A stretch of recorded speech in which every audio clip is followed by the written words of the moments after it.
تمام دنیا متعلق به ماست.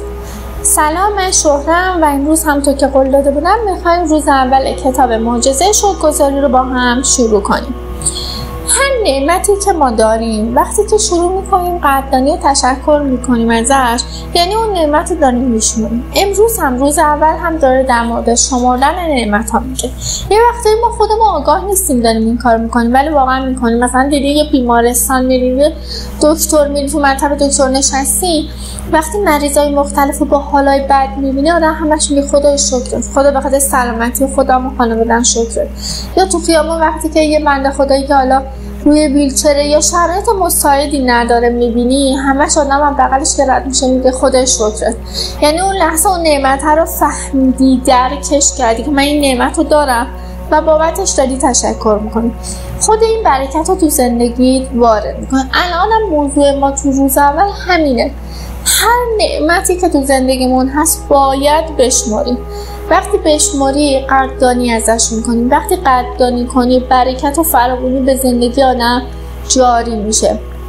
ما وقتی نعمت‌هایی رو مثلا مثل سلامتی، مثل خانواده میبینیم، اینا چیزایی که تو جلوی چشمونه میتونیم ببینیم. مثلا من هر روز که پا میشم مرسی به خاطر مامانم، مرسی به خاطر خواهرام، مرسی که پا شدم تو خونه‌ای هم که دوستش دارم، مرسی به خاطر آب که داریم دست و صورتم میتونم بشورم، مرسی که پادادی از جام بلند میشن. اینا شاید چیزاییه که همیشه میتونیم ببینیم. البته دیدن واقعیش خیلی مهمه که یادمون نره اینا نعمته و خدا لطف کرده که به ما داده، چون خیلی ها ندارم. ولی وقتی که شروع میکنیم به شمردن خیلی جالبه. برای خود من خیلی جالبه و مخصوصا دفعه اول برای خودم که پیش اومد یه چیزایی جلو چش آدم میاد به عنوان نعمت که اصلا تا به حال ندیده بودیش، ولی وقتی یادت میفته و میخواید بنویسیم که ای ببین من چه نعمتی داشتم، اصلا یادم نبود بابت این تشکر کنم، اصلا یادم نبود این نعمته. حالا میرسیم به تمرین و میگم که چجوری باید تمرینمون رو انجام بدیم. خیلی حس قشنگ و جذابی به آدم میده، اصلا حس خوب به آدم میده وقتی دارین تمرینای این کتاب رو انجام میدیم. من به یکی دو تا از دوستام چون با هم دیگه مثلا قرار گذاشته بودیم صبح 5 صبح پا میشدیم و این تمرینا رو انجام میدادیم. هر روز من یه تمرین میفرستادم تو گروهی که داشتیم. مثلا روز اول بچه‌ها اینو انجام، یکی دو تا بچه‌ها اولش مثلا به شوخی گرفتن، گفتن بابا این چیه، بعد خودشون از من پیگیرتر بودن. شهر نوشتی شهر تمرین امروز چی شد؟ چون حال خوبه رو اول به خودمون میده و مهمم همینه.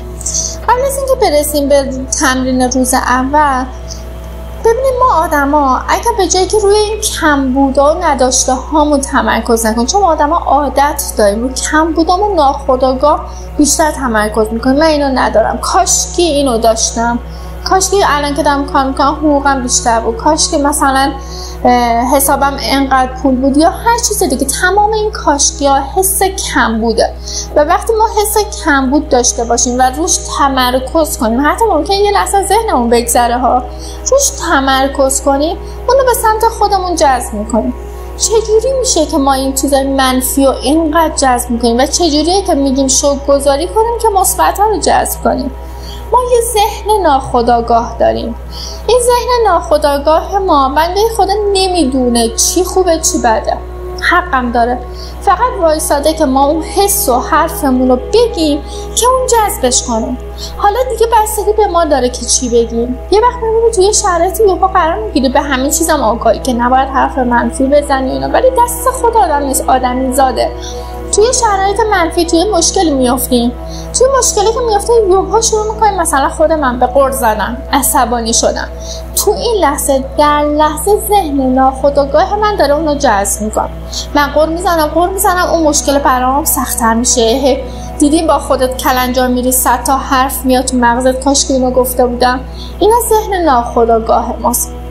پس الان که فهمیدیم و آگاه شدیم میدونیم که ذهن ناخودآگاه مثل یه خمیره. خمیره چجوری دستتو میگیریم ورز میدیم به شکلایی که میخواین در میاریم، دقیقا همونه. الان دیگه به شما بستگی داره، حالا آگاه شدی به شما بستگی داره، فرمون دست خودتونه. الان من به این چی یاد بدم که این تو زندگی من مفید باشه؟ من میتونم ذهنمو ببرم سمت برکت، سمت حس خوب، انرژی خوب، حرفای مثبت و خوب، تا زندگیم خوب بشه، حسای خوب به زندگیم بیاد، یا نه مثل همیشه قور بزنم، کمبودامو ببینم، حسادت کنم، حسرت داشتن چیزی رو بخورم، اونا رو جذب کنم. خب پس الان ما می‌خواستیم تمرین روز اول که نعمت ها بود رو انجام بدیم، ولی خدا رو شکر یه تمرین خیلی مهم قبلش اومد. اونم اینه که از همین لحظه که آگاه شدی، شما دیگه مغز ناخودآگاهتون رو باید تربیت کنید. اصلا قبل از شکرگزاری تربیت کنید که من از این به بعد هر حرفی میزنم حرف مثبت رو جذب کنم. مثل بچه میگن جلوی بچه حرف بد نزن، مثل توتیه میگیره تکرارش میکنه. مغز منفی یا ذهن ناخودآگاه ما هم همینه، اصلا جلوش نباید حرف بد بزنی، جلوش انرژی منفی ندی، چون میگیره سریع و همونو هی به زندگیمون وارد میکنه، هی جذب میکنه. پس از این به بعد جلوی ذهن ناخودآگاهمون فقط حرفای مثبت و انرژیای مثبت و بعد وارد تمرین روز اول میشه. یادتونه گفتم که یه دفتر باید داشته باشیم، یه دفتری که بتونیم توش همه ی حال خوبمون و شکرگزاریمون رو بنویسیم. قرار شد که 5 صفحه اول 4-5 صفحه اول خالی بزنیم تا بعد بگیم برای چی. تمرین روز اول اینه که شما 10 تا نعمتی که بابت سپاسگزاری رو بنویسید. یعنی چی؟ یعنی که اصلا الان تو لحظه اول 10 تا نعمتی که به ذهنت میرسه.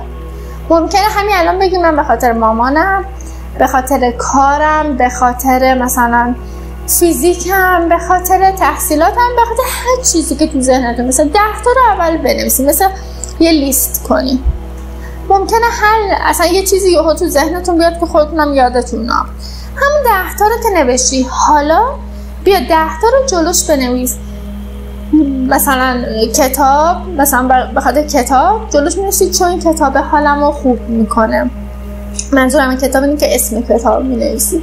خب پس الان شد لیست 10 تایی که نوشتی، جلوش دلایلی که میخوای بابتش شکرگزاری کنه. مامانم به خاطر اینکه الگوی زندگیمه، به خاطر که با گذشته‌اش منو تربیت کرده و هزار. کارم به خاطر اینکه موفقیت بر من داره، به خاطر اینکه ازش پول خوبی در میارم و هر چیز دیگه.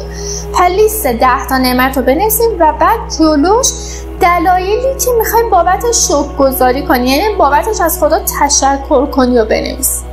خب حالا که نوشتی، در نهایت یه دور مرور میکنی و مینویسی خدای شکرت 3 بار. ببین معمولا خود این کتابم میگه 3 بار بنویسیم جلوی هر نعمت و دلیلش بنویسیم خدای شکرت، خدای شکرت، خدای شکرت. حالا تو کتاب میگه سپاسگزارم، من چون هیچ وقت این کلمه برام راحت نیست میگم خدای شکرت.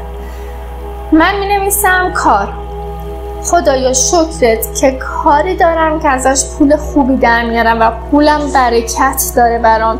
جلوش خدای شکرت، خدای شکرت، خدای شکرت. خونه، خدای شکرت که من خونه‌ای دارم که جای امنیه، همسایه های خوبی داره، همه چیزشو دوست دارم. خدای شکرت، خدای شکرت، خدای شکرت. پس 10 تا نعمتی که نوشتین لیستی، جلوش دلیل شکرگزاریتون رو می‌نویسه و در نهایت 3 بار میگه خدای شکرت. به خاطر که توی بدن، توی عمق وجود آدم، توی ذهن ناخودآگاه آدم نفوذ میکنه. بعد که نوشتین یه دور دیگه بیان کامل 10 تا رو، اصلا یه دور چه 10 بار بخونید. یه حس خیلی اصلا واقعا باورتون نمیشه، آدم انگار با خودش میخنده اون لحظه، یا اینکه اصلا ممکنه اشک آدم در بیاد به خاطر نعمتایی داره و دلایلی که به خاطر شاکره واقعا. پس تمرین روز اولمون شد 10 تا نعمت رو بنویسیم، دلایل شکرگزاریش رو بنویسیم و خدا شکر کنیم. بعد یه دور بخونیم، از اعماق وجودتون لمسش کنین، حسش کنین. حتی بیشتر 10 تا میشین اشکالی نداره.